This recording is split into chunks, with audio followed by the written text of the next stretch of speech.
Training is life. It is happening all day long, every step of the day. So I want to address what happens when people come in for a training class. They come in for the training class, their dog drags them down this hallway, and then they get into class, they know how to climb, they're pretty engaged once they're in the classroom, but they're really excited to get to that classroom.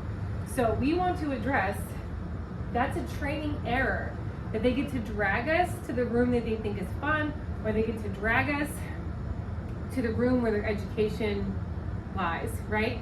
So we need to, coming in from the door, coming through the lobby here, going down this hallway, that even in these moments, your dog is not allowed to be pulling you. We need to be addressing those moments, right? Especially if leash training is a goal for you. And if you found that you're struggling with your leash training, and you're like, I just don't understand why they're not getting it, it's because they have these moments where they get away with pulling on the leash, right? So we're going to practice with Mr. Doug here. So he gets quite excited. I'm actually going to step out of the camera sight so you can see that he wants to shoot down this hallway here. Ready, Bubba, we're going to go this way. We're going to go this way.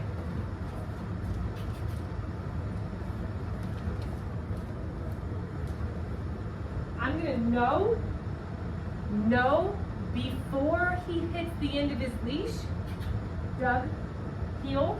I'm going to tell him to heel and get him to come past me. We also have a cat distraction that we're working with here. No. I can even back up because the cat distraction is quite powerful. Get him past me. Heel. Yes. Yes. No. And we're going to come all the way back to the beginning. So the second yes I tried to give him, he did not respond to. So now we move into a no and return to the beginning. So we're going to do that again. Notice that I knowed before his leash was tight, and then I yesed him as soon, like I get him kind of past me, and I'm yesing him as soon as he's in position, right? Yes, good boy. Good boy. Get it. Good job. No. Heel. Yes.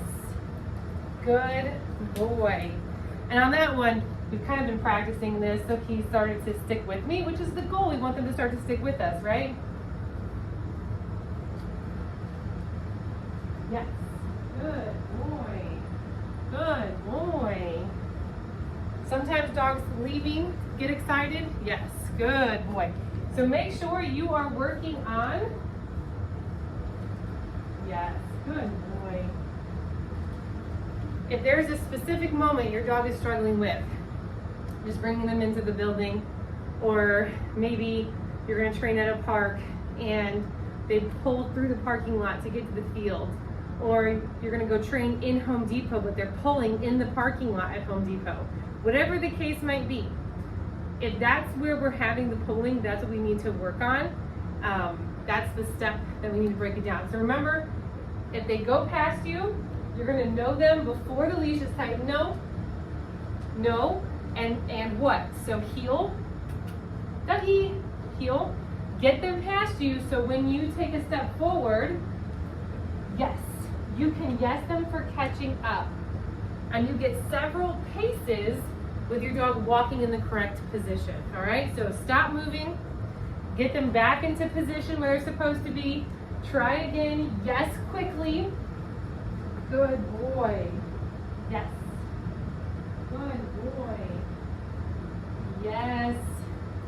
If you have been practicing your marker training, practicing yes as a standalone behavior, then they should have the resiliency as you step off and you say yes, or turn towards you so you can see what I'm doing here. I'm gonna go this way. So if I say yes, he has the resiliency to wait for me to get into my pocket and deliver it to him. And that resiliency is building a dog who can walk longer, waiting for the food to get to them. What a good boy. You've got to work in those specific contexts. Don't let them drag you through the building to then have all the fun in the training room. They got to work for you for that fun. There's a good